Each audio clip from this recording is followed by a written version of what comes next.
Rise up!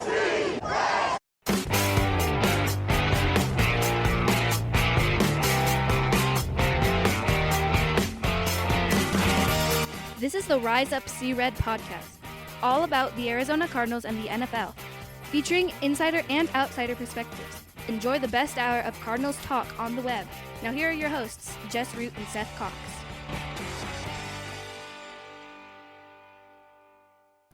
Hello, Arizona Cardinals fans, and welcome to the latest edition of the Rise Up See Red podcast, the best hour of Cardinals talk on the web. I'm your host, Jess Root from CardsWire.com, the USA Today's NFL wire site that covers the Arizona Cardinals. With me in this review show is Seth Cox, my co-host from RevengeOfTheBirds.com, the SB Nation Arizona Cardinals site, and also one of the hosts of the original Draft Breakdown podcast. And now, he's a championship-winning coach, too, assistant coach for his youth teams. So congrats to that, Seth.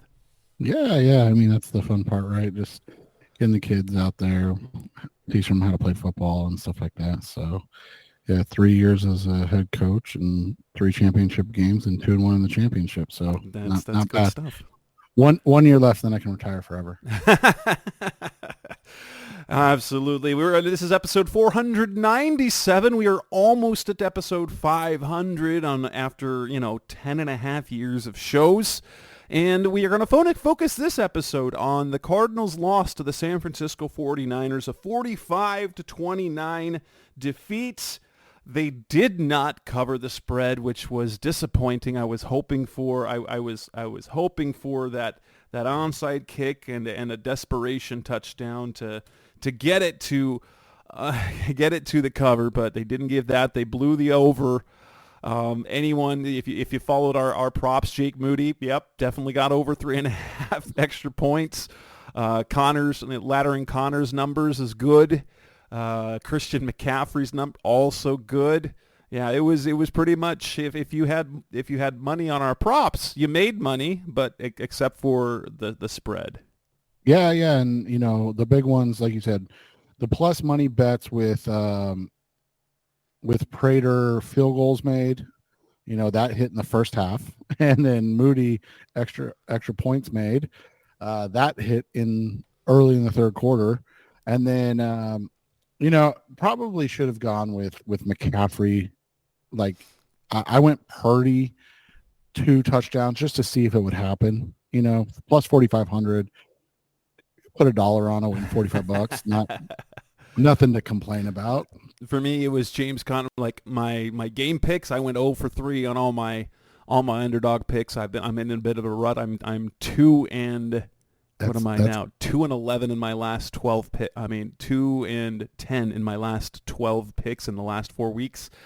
I missed on the Cardinals and covering, but my James Conner bets got me even for the weekend when I laddered the over the 51.5, and then I took the 60 plus and I took the 70 plus, and that 44-yard run made me feel good for the weekend, at least for my wallet.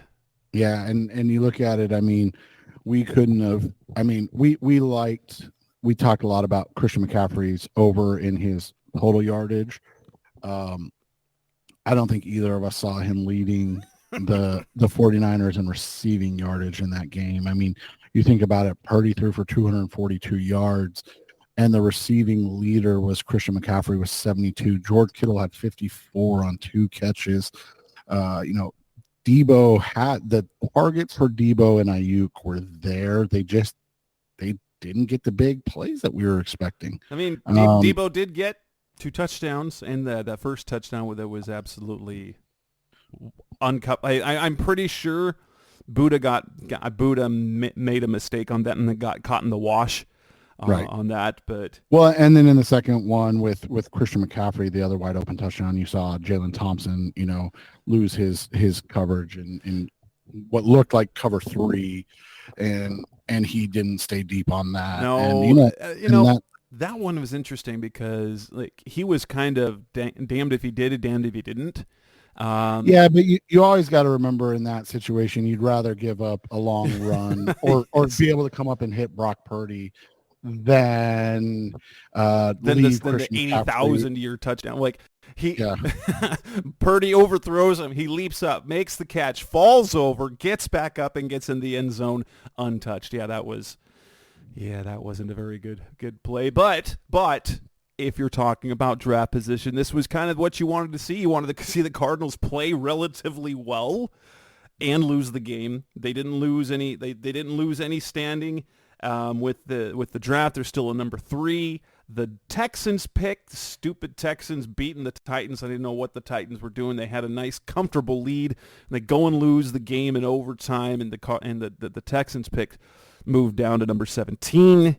But let's start off by talking about the positives in the win against the 49ers, because in both games, now this time they scored, you have to look at the offensive production, because number one, they had a season high in yards and a season high in points, and they did it against one of the very best defenses in the league, asterisk, without their 2 best defensive tackles. But nonetheless, they took advantage of that, and that was a very positive thing to see.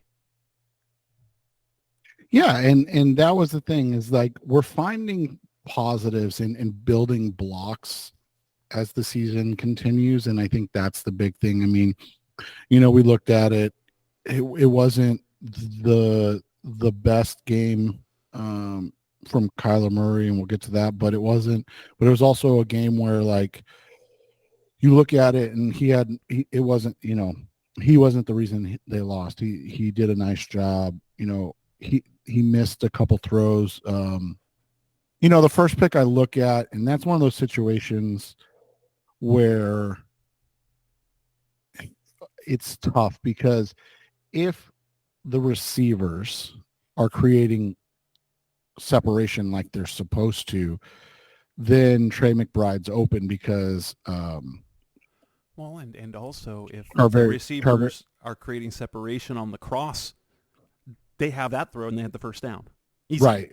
And Charvarius Ward can't, because that wasn't even Ward's guy. That was the crazy thing, is that the Cardinals receivers just kind of ran flat routes and didn't create any separation or opening. And so he was able to come back. It was a hell of a play by Ward. He was able to come off his guy and make that play. And so you look at that and it's like, then the 49ers are just going to sell out to stop the running game, right? And I don't think they did necessarily. I know that they packed the box quite a bit. They run blitz quite a bit, but they didn't. I wouldn't say they basically loaded the box with 8 guys the whole game and dared Arizona to throw the ball. But there were very few 5-6 man boxes. They were going up against mostly 6-7 man boxes in the game, and being able to run against that defense. I know they were without Javon Hargrave and Eric Armstead, but you look at it and that's what they should have been doing, right? Right.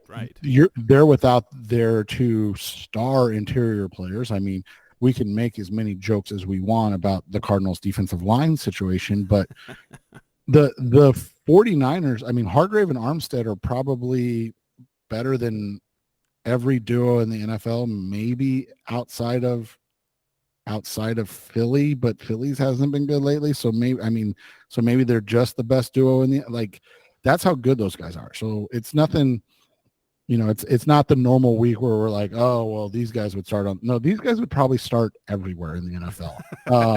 Yeah, absolutely.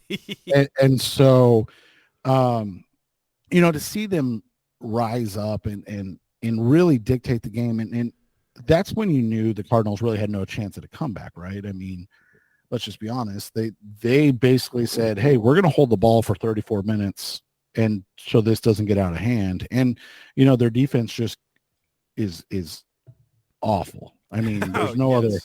And we will talk about the defense specifically, but yeah, what the Cardinals, they absolutely needed a stop or a turnover, and they couldn't afford the turnovers on offense. But that's right. Again, we're talking about, we want to focus on the positives right now. And yeah, and so you look at it, I mean, their rush game was and again, these are all, semantic based arguments and things like that, but Pro Football Reference does their, expected points thing. And their rush offense only trailed the 49ers pass offense in terms of expected points in the game. I mean, their rush offense was expected points just under 12, 11.77. Now, again, how good was the 49ers passing game? Doubled that. It was 22.4. So like their passing game was out of this world, but the Cardinals rush offense did more than enough to give the Cardinals a really, good chance to win the game. But like Jess said, like you can't, even if you're running that well, and I'll say this too, like I don't want to take anything away from what the Cardinals accomplished in that game because I thought there was a lot of great things, but you do also wonder if the 49ers are like, okay, aren't they going to just start flinging the ball around? And I mean, they were just patient and they ran the ball 30 times in the game. The 49ers, who won by 3 scores, ran the ball 26 times in the game. Like that's a baffling situation. The Cardinals won the yardage battle. Yeah, there were good metrics to that. So they were okay on third. They faced a ton of third downs. They weren't terrible on third down. They outgained the 49ers 436 to 406. They had more offensive plays. They outgained them in the rush game. They had 234 rushing yards. They won time of possession 34-11 to 25-49. And they were 100%. Oh, I'm sorry. I was looking at the field goals. They hit the field goals. But yeah, there's lots of good things. And I think the best thing about the run game is that, and I think that's been the most exciting thing about the run game this year, is been the explosiveness that they're getting. It's not just that they're getting some consistency, but they're also breaking off big runs. I mean, you had James Conner's 44-yarder. You had Emari Demercado have a 49-yarder. Michael Carter had a 19-yarder. Kyler had a 15-yarder. They're staying on schedule with it, and I will say that Connor was grinding it out. He averaged 3.2 yards per carry on the other 13 that he had. But that's the thing is they're not getting stuffed for nothing. They're getting positives, and then they break the big ones. That's something we really haven't seen from a Cardinals offense really ever. This many explosives. Well, and that's the craziest thing about this stat in this game was that you look at the top 5 big plays from scrimmage. The Cardinals were 1, 2, and 4. The 49-yard run by Emari Demercado, the 44-yard run by James Conner. McCaffrey had that 41-yard reception, but then Trey McBride had a 38-yard reception as well. So, like, 3 plays of 35 yards or more in a game is really, really good. Positives on offense. And that's, again, the expectations were incredibly low coming into this game. And I know you can't take the Kyler pick 6 out of it, but you take the Kyler pick 6 out of it and they 38-29 is not bad. No, and in the end that would have been a cover. right which is better than we could have expected. I mean, really. And they still kept it less than the 17 I expected. I said 16.5. They kept it under 16, or they kept it at 16. So that was, surprising. And again, they fell on a 2-point conversion again, God, stop going for 2. God. Well, either that or just hire Cliff back just to run 2-point conversion attempts, and that's it. They are so, it's just so frustrating. Don't give him any other job other than, hey, you design 2-point conversion plays. I think we have to. I think we also have to. We have to. I mean, it is obligation to talk about the play of Trey McBride, who had 10 catches for 102 yards. Okay. Now remember, we went 34 years to the day between 100-yard games from a tight end, and now within about a month, Trey McBride has 2, and he is just absolutely, like, he's shooting up, like, partially because there's no one else doing anything, but it's not just that, because he is becoming a focal point. Defenders are paying attention to him, and he's still producing. And right now, like, and so we look at that as a positive of how he's playing. It's part of the negative, but the Cardinals offense right now looks like the Baltimore Ravens offense from a couple of years ago, except for the fact that the defense is no good. They're running the ball really well. The tight ends are producing. In fact, it was another kind of a ridiculous stat. They had 26 completions, 22 of them went to running backs and tight ends. The receivers, and we'll talk about the receiver production later, is one of the negatives.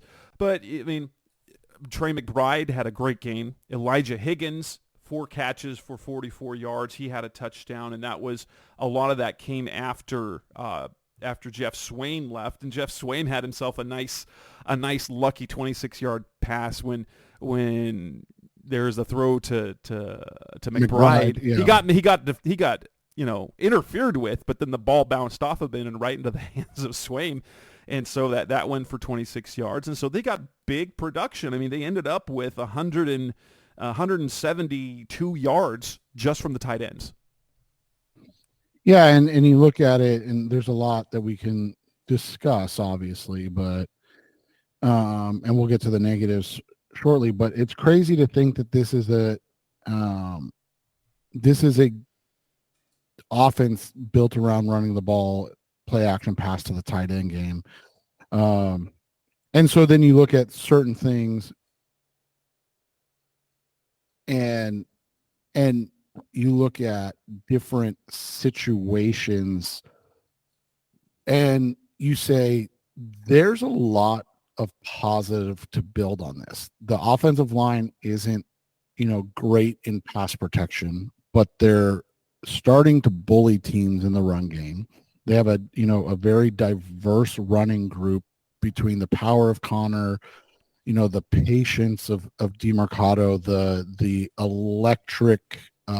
He's slippery and fast. I mean, somebody, actually one of my oldest son said, he reminds me a lot of Andre Ellington. I was like, hey, that's a very, good kind of callback. Like, hey, give this guy 7 touches a game. He's going to get you 70 yards. And people are going to be like, you need to give him 20 snaps, 20 touches a game because he's going to average 200 yards. And then you'd be like, oh, wait, he's going to average on 20 touches. He's going to average 80 yards a game because he's not going to, and then he's not going to play either. So, and then obviously the dynamic running ability of Kyler. And we didn't even talk about that much in this game. Because you look at it, I mean, Kyler ran 6 times for, I think, 48 yards. 49. Yeah. So, like, that's what I'm saying. Like, you get the grinded out, like you said, the one big run kind of skewed James's stats from the game in total, but you get and same for DeMercado, but DeMercado was on pace for about, 5 yards per carry in the game. Connor was going to hit between 3.5 and 4, depending on how kind of those last ones went. You get Kyler at about 8 yards per carry, and then Michael Carter at 9 yards per carry, and then you throw in, Carter. They don't run. That's where the biggest drop off is they don't run the screen game well yet. And again, that I think that comes from the lack of athleticism at the offensive line, something we can talk about after the season's over and things like that. But, going straight ahead, this offensive line seems really, really good. They're just going to have to get better at straight drop back protection and moving in terms of the screen game. But if you've got a really good run game and you can tweak those pieces and you go, hey, okay, we get we swap PJ to the left side and DJ goes, or we give DJ one more year and we find a suitable kind of Will Hernandez type at left guard, and all of a sudden your line's set for at least one more year and you can upgrade that. Because, I mean, you look at this game, Tristan Colon and Elijah Wilkinson, they didn't split snaps. I think it was more close to 70-30 in favor of Colon. But it's just, I mean, it's clearly not, it's still not working. But I think you've got good pieces. Froholt's fine. I mean, obviously upgradable, but he's not the disaster he was, 3 weeks ago? Right. 4 weeks ago. Hernandez and Paris Johnson are your best two linemen. I mean, it's not even really a question. And then a lot, we can talk about DJ again at the end of the year, but I want to kind of give him some grace with the revolving door at left guard. He hasn't had anybody that's been good next to him consistently. And so it does make it tough on the tackle when you are coming off an injury, when you're getting up there in age, and now all of a sudden you basically are having to bail out your teammate every single play because he's just not up to the task. And so I'll give him some grace on that. And that, like you said, that is just such a, when was the last time we looked at the Cardinals and go, hey, they have a really, really strong running game that they can build around. They have a borderline, and, we're not there yet, but borderline on the precipice of great tight end with, that we're talking about. We will start talking about him in the Kittle, Kelsey, Andrews conversation if he finishes the last 3 games like he's played these past 7 and then starts next year on that same plane. Like, all of a sudden you're talking about, like, oh man, those things that they've never had in place, they're in place. And while getting a great wide receiver is not easy, they're much more plentiful than when you're talking about great tight ends and a really good run blocking offensive line. And so, like, it's much easier to plug in a wide receiver than it is those other 6 positions that we just mentioned. So I think those are incredibly positive things to look at, because again, I don't want to take anything away, because Javon Hargrave and Eric Armstead are without a doubt the most elite duo of interior defensive linemen in the NFL. But I mean, there were plays where they made Nick Bosa, Fred Warner, Chase Young, Dre Greenlaw, like, they made all of these guys look bad. And that is, I think you have to be like understanding, like, yeah, it sucked that they got their doors blown off, but if they could get like 2 stops on defense, this is a whole different type of conversation. Absolutely. Coming up next on the Rise Up Red podcast, best of Cardinals talk on the web. Let's move on, and unfortunately, more of the rest of the show is kind of the gross stuff. First up, wide receiver production. That's coming up next on Rise Up Red. We're back on the Rise Up Red podcast, the best of Cardinals talk on the web. The wide receiver position right now has been kind of a disaster. A little for the last little while. Michael Wilson back in action after missing 4 of the previous 5. Hollywood Brown catchless in 2 consecutive games. He's basically been invisible for the past 3 games. The Rams game, he was fantastic, and then since then, the last 3 games he's been dealing with, basically last month, a heel injury that just he can't get over, and Gannon pointed to, and I think we've mentioned this. So while we look at the last 3 games and his lack of production, we look at his numbers overall and how, meager they are for supposed to be their top receiver, their number 1. And we recognize that outside of these 3 games, that in terms of film, he's had a fantastic year. He's been cooking players, he's been cooking defenders, and his place on this offense is kind of critical because his presence opens things up for other because schematically what they're doing different than Hollywood with Hollywood this year than previous years is that when last season with Cliff, basically they used Hollywood kind of the same way they used Hopkins, and so there were a lot of speed outs, and so they was getting volume type things, and they do some work down the field in the intermediate and the deep game. Hollywood is doing a lot down the field, and that is to stretch things out. So 1, if they can hit the deep ball, great. 2, it also opens things up for the tight ends in the run game and things like that. But you can't excuse what's happened the last 2 weeks from their receivers. And this game, it was 4 catches for 20 yards. 0 catches for Hollywood, 0 catches for Michael Wilson, when the two of them were the biggest contributors on offense against the 49ers in week 4. Hollywood had 7 for 96. Wilson had 7 for 76 and 2 touchdowns. And they were non-existent. They combined for as many catches and yards as you and I did. And that's not good when your job is football. Yeah, and I don't know if you've watched it yet. I rewatched it already. There weren't a lot of plays where you're like, oh, he missed Hollywood. Oh, he missed Michael Wilson. Like, most of the plays were borderline, like, ugh. Like, yeah. What is like? Yeah, well, there was one play down the field. Wilson didn't track the ball. There were a couple of throws that there was one throw that I guess it was an out that Kyler threw 2 out. There was the end zone throw that Wilson couldn't come up with. Wilson Wilson didn't look good. And it was the first time all year we've seen him play, and he was like, oh no.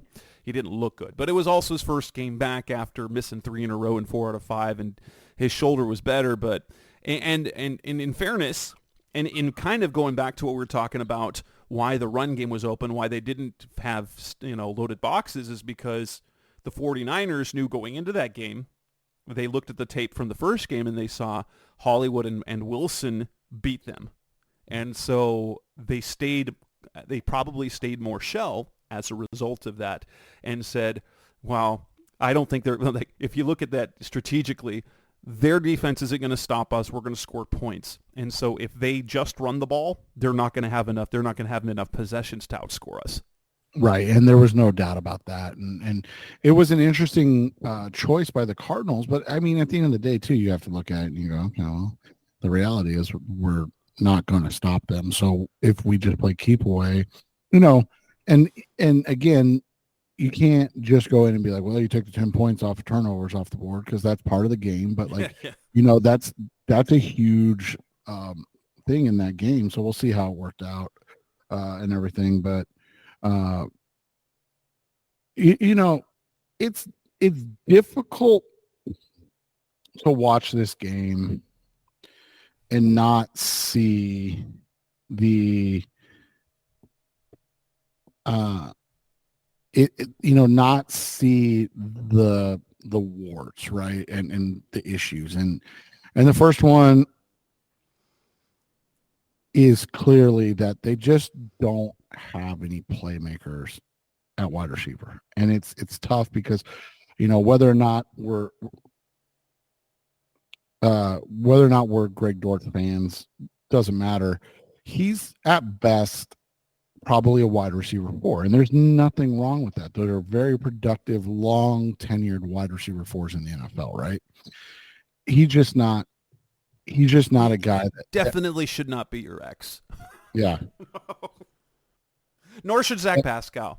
He shouldn't. No. And that's who he was throwing to at the end of that game when he was trying to rally the team back, and he was throwing the ball to Greg Dortch and Zach Pascal, and let's you think about his first year, okay, and they needed receiver talent.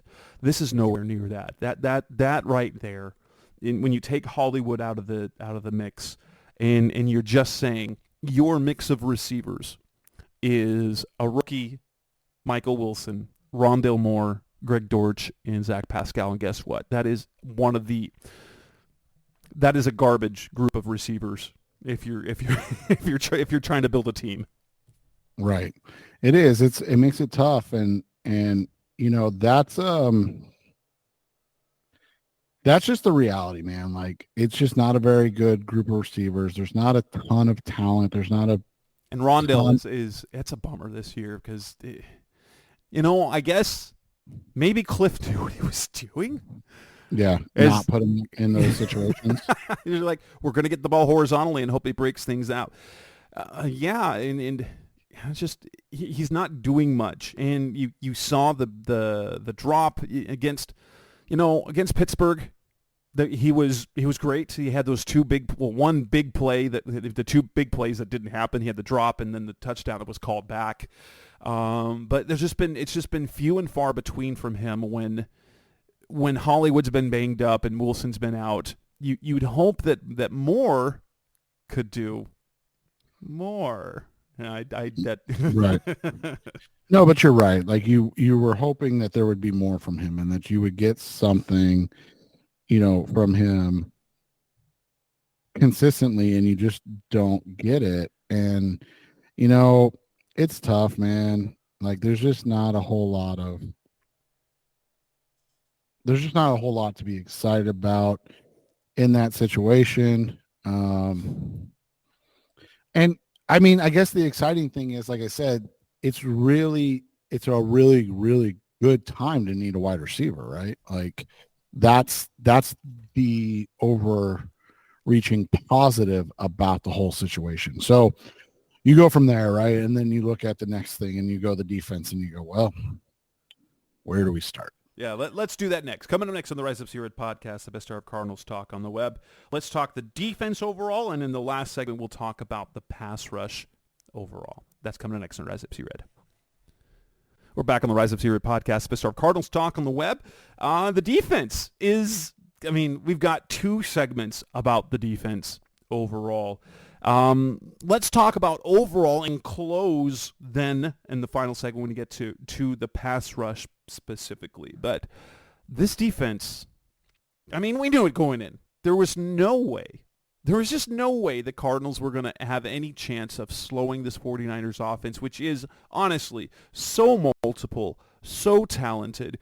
Brock Purdy's as of right now, he's the favorite to be the MVP. Say what you want about him as the type of quarterback he is, but he is producing at a high level. After only one incompletion in Week 4 against the Cardinals, he threw 4 touchdown passes on Sunday. They limited the receiver production, but then gave up 187 yards to Christian McCaffrey. And I just crunched the numbers on this, and I published this on CardsWire. It's especially the running back production against the Cardinals in division games has been insane. So we look at 2 games against the 49ers. Christian McCaffrey, all 5 games, the starting running back has gone for over 100 yards, okay? So we had McCaffrey go for 106 and then one for 115. But in total yardage, he had 177 total yards in Week 4 and 4 touchdowns. He had 187 yards and 3 touchdowns in Week 15. So he scored 7 touchdowns against the Cardinals. We know about Kyron Williams. Kyron Williams went for 148 and a touchdown in Week 6. And then in Week 12, he had over 200 total yards and 2 touchdowns. Ken Walker had a pedestrian 111-yard total performance. He had 105 yards rushing. He didn't score a touchdown, but he's healthy again. We saw him play how he played against the Eagles on Monday night, and we know that's coming. And so it's a problem. It's officially a problem, especially when you've got 6 games in the division and you cannot stop their running back.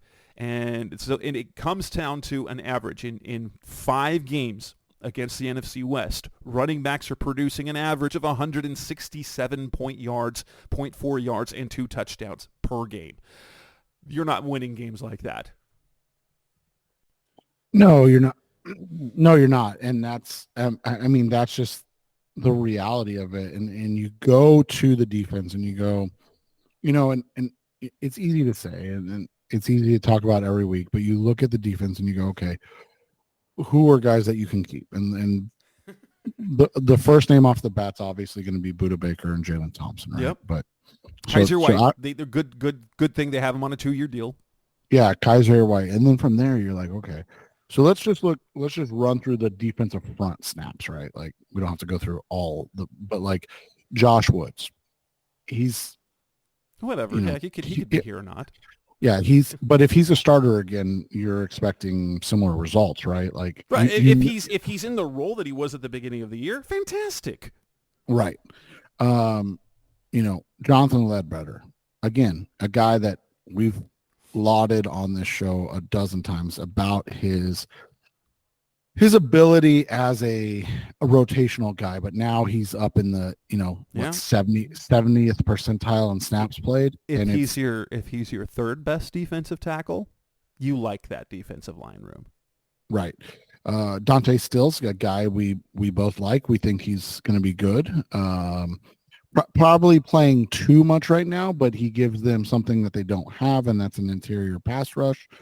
So a guy that, again, you're going to keep, you're excited to see his growth. And even if this is as much as he becomes as a, fifth, sixth round pick, that's a huge win. Like absolutely. you're talking about a guy that, okay, maybe instead of 30, 40 snaps a game, he's back into the, teens, maybe hits 20s, and you're okay with that 100%. And that's a 6th round pick. That's a big win.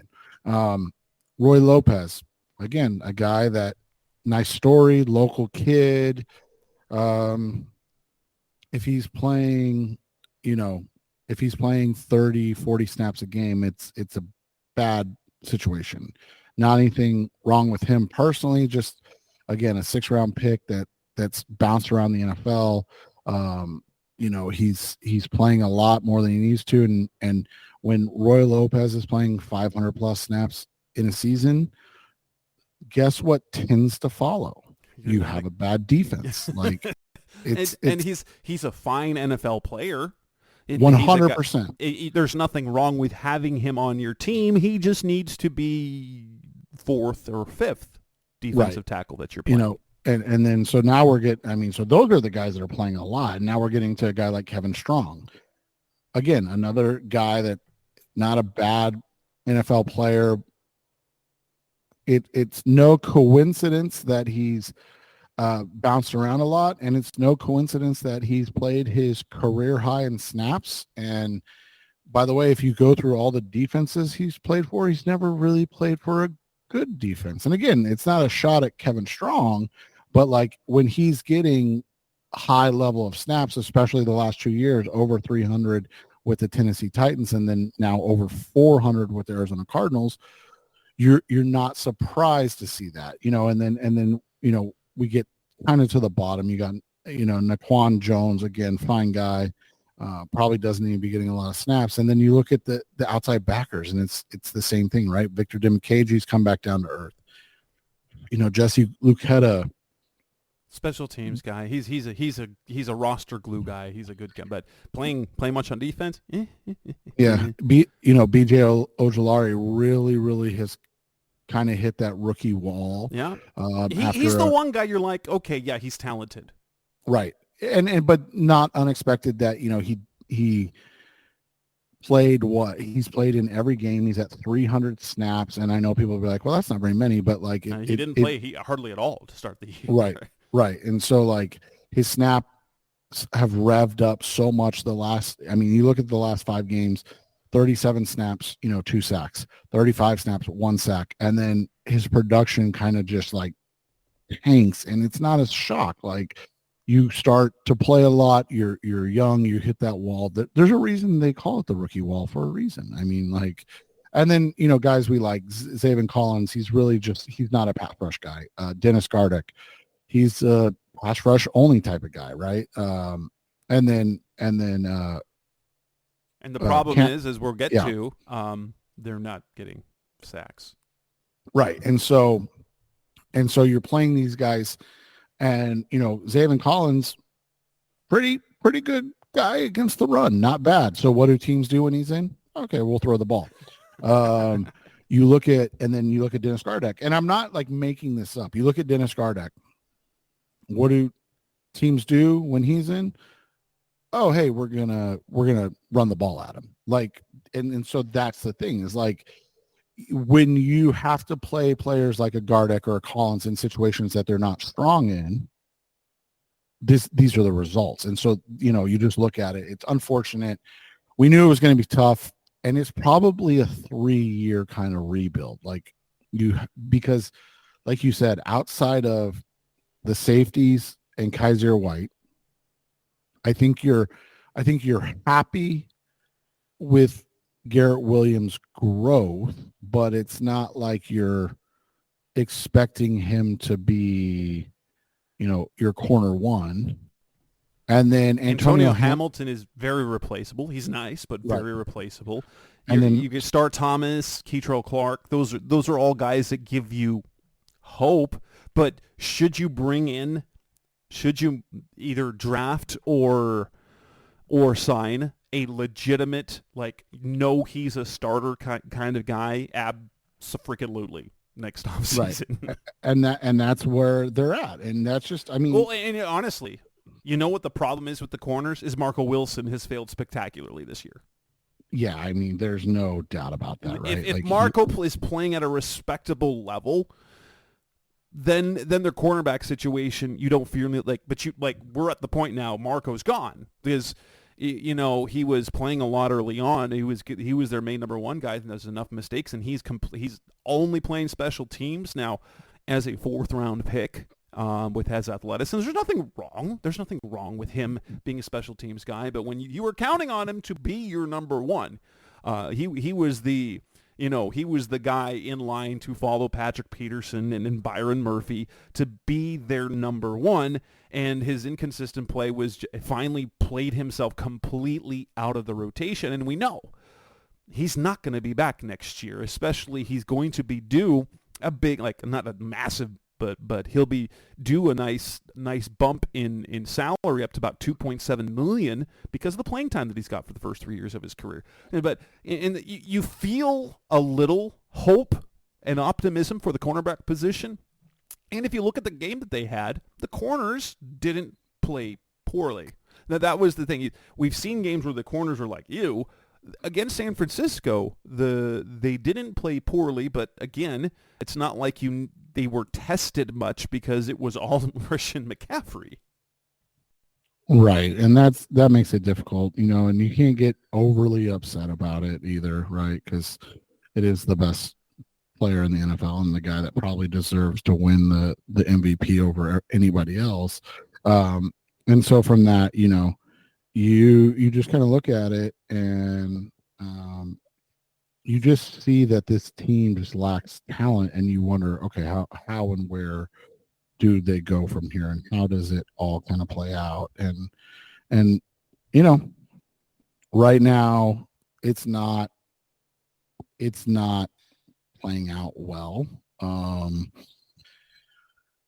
And you know, people are getting upset with Jonathan Gannon and Nick Rollis, and it's like, well, you know, they're playing the best offense in the NFL. What do you expect from them? So we'll see how it goes. I mean, there's only so much you can do. You know, and obviously we'll talk loads and loads about the draft as the time comes. But like right now, it feels pretty simple to be like, hey, if Marvin Harrison Jr. is there, and you pick third, you take Marvin Harrison Jr., and then you just keep throwing crap and not crap, but like, you know, you keep throwing high-end assets at the defense from there on out. Like if their first 5 picks, you know, all those top 100 picks, and you take 1 wide receiver and 4 defensive players, I don't think anybody's going to really raise an eyebrow, right? Nope, not at all. Absolutely not at all. Let's move on to the next part. So coming up next on the Rise of Spirit podcast, the best ever Cardinals talk about, we're going to continue with the defense, but specifically talk about the lack of the pass rush. No sacks in the last 3 games. That's coming up next on Rise of Red. We're back on the Rise of Red podcast, the best ever Cardinals talk on the web. If you look at the sack leaders over the last 3 games for the Cardinals, they have none. They do not have a single sack in the last 3 games. Wait, that is the same number of sacks as Seth and I have in the last 3 games, and we don't play football. And when you have guys paid to get to the quarterback, and they're not even getting pressure either. They had 1 quarterback hit. I guess they technically had 2, but Dennis Gardeck's hit on Brock Purdy was an illegal one. So they hit, like, Owen Papo is the only guy that got a hit on. By the way, I don't agree with that penalty either. Like I'm like, what is the guy supposed to do in that situation? He hit him. He did hit him high. It was high, and that's the reality in the NFL right now. That he did hit. It was just the wrong place to hit him. It wasn't the timing of the hit. It was just the highness of the hit. So that was not a good way to go. But even still, no sacks for 3 games. We lauded the sack production these guys were getting early on the season, and that has absolutely disappeared. Zaven Collins hasn't had a sack in 7 weeks. Dennis Gardeck, it's been forever since he's had a sack. Victor Dimukeje, the same. The outside linebackers have gotten nothing other than B.J. Ojulari in the last few weeks. From the defensive interior, that pressure has disappeared.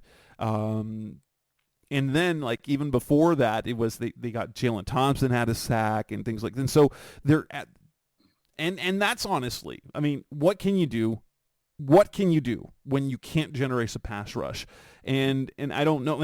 And they've got nothing. I mean, they've got so many edge players, so many. And then they added another one in Tyreek Smith. They got him off the Seahawks, and we'll have to see. But that gives them, what is that? 8 outside linebackers now. Let's get good. Collins and Gardeck, Dimukeje. Cam Thomas, who has absolutely played himself out of the rotation, which is super disappointing because he was one of the guys that we were most high on coming into this season, and he played only 4 snaps. His production has been non-existent. We forgot that he's there. So you got Gardeck and Collins. You've got Dimukeje and Thomas. You've got Luketa.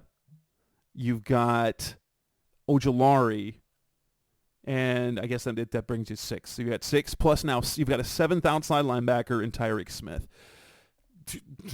I don't know what you're going to do with him, but I guess it doesn't hurt to try something at this point. And he right. I guess it's all part of the Buckeye takeover because they drafted Paris and now they got Tyreek, and of course they're going to take Marv, right? So we're going to do the Ohio State version of what Philly's doing with Georgia. I mean, that just makes it tough, man. Like, if you just don't have anything to throw at it that works, you just have to continue to throw. And this is where, and I don't mean it literally, obviously, but this is where the crap portion of it comes in, right? Like, you are throwing crap at the wall to see if it'll stick. Has not stuck yet, so you're gonna continue to throw crap at the wall. And you look at the like what might happen next year. Zaven, you're not going to cut Zaven because of his contract, because he's a first-round pick. It's fully guaranteed, and he's played well enough to be a base guy. Okay, he hasn't developed into the pass rush you'd hope, and maybe that one off season wasn't enough. Gardeck, like, you've got Ojulari. Hopefully Ojulari's a starter, but after that, is there anyone that you're like, we got to keep him? No, none of them. None of them. No, and so that's kind of what you're doing right now. And like you said, a guy like Cam has already played himself out of the rotation, so now you're working through and into different things. And so that's where you're at this point, which is unfortunate. Let's be honest. Like, we had hoped for more and better, and that's just not where it's at. And I don't know if there is an answer or what that answer is, right? Because there's not many choices in this case especially at this juncture of the season, right? Yeah, that's just the hard part with that. And I'm trying to think, do they have anyone? I didn't even think of this. If they have anyone, even on the practice squad, that you can even consider, giving. Now, granted, like, we know what we understand this. You can't just give a guy snaps. You can't just give a guy snaps, because they have to earn it. That it just doesn't work like that in the NFL. You can't. They have to do enough. You have to see enough in practice to even give them even a shot. And so if I go down to the practice squad, and you know what they do not have on the practice squad? They do not have a single edge player. Yeah. So that makes it even more difficult, right? Right. and that tells you is that they already have the guys that they kind of like, and they're just kind of rolling with that. And it may not even be as much as that they like them. It could just be as simple as that they have the guys that they see the most talent in, and that's where they're going until they can find better. So that'll be definitely an interesting offseason. Now the one thing that we have seen is that because they have gotten sacks, we know that the potential is there. But the problem is, as you've noticed, as you've mentioned yourself multiple times on the show, is that their pressure rate is so low. Their success rate to pressure, their sack rate to pressure was an anomaly, let's say, is what you would call that, because they were producing early in the season. They were getting sacks, but their pressure rate was really, really bad. You knew that was going to come down to earth after, there was tape and this and that, the things even out with the, aches and pangs of the season. But, one of the best ways to generate sacks is to generate consistent pressure. It's a kind of like a lot of other things, like in sales. The more leads you get, the more sacks you'll get, but you're not going. You have to get pressure to get sacks, because you're only mathematically going to finish a certain amount of times, and so the more times that you have the opportunities, that'll be it. But yeah, Brock Purdy has did not have to, in either game that he played, did not have to work at all. He just picked apart the Cardinals defense every single time, and the only reason like that it didn't matter is because Pittsburgh's offense is terrible. Then you were playing Mitch Trubisky, who was even terribler for that offense, who now has gotten himself benched for Mason Rudolph for the final couple of games of the year. Yeah, man. So and so then you look at it, going forward is, like you said, what are the options and how do you find it? And that's just what they're going to have to do now. Where do they go from here? What are the options, and where do they find those options? And right now, like you said, I think they're just kind of stuck with whatever they have, and from there, where they make decisions based on where do we go for the future, right? And continue, like, who are guys that we want to continue to see and continue to play heading into next season. And I think those things are where it's at, and that's where they're at right now, and that's how they're trying to figure things out, because it's just not working. And like you said, they just don't have a ton of choices either. Nope, not at all. And with that, we'll wrap up this edition of the Rise of C Red podcast, the Mr. Cardinals Talk on Web, episode 497. Seth and I have gone over. This is our review show. We will later in the week have our Cardinals Bears preview picks and best bets, prop bets show later on in the week. I hope to get my boss, Alyssa Barbieri, on from the Bears Wire to do a preview show with her. That way you've got lots of content to take you through the weekend and the holidays. But until a couple days from now, that's Seth Cox. I'm Jess Root. Thanks for listening. We'll be back in a couple of days. Thanks for listening. Thanks for listening to the latest edition of the Rise Up See Red podcast. Listen to previous episodes and subscribe to the show on Apple Podcasts, Stitcher Radio, Audioboom, or many other podcast platforms, so shows are delivered directly to your mobile device. Please give the show a 5-star rating and always support the sponsors who support the show. We'll be back soon for the best hour of Cardinals talk on the web. Rise up, Red Sea, be Red, See Red, and of course, Rise up, See Red.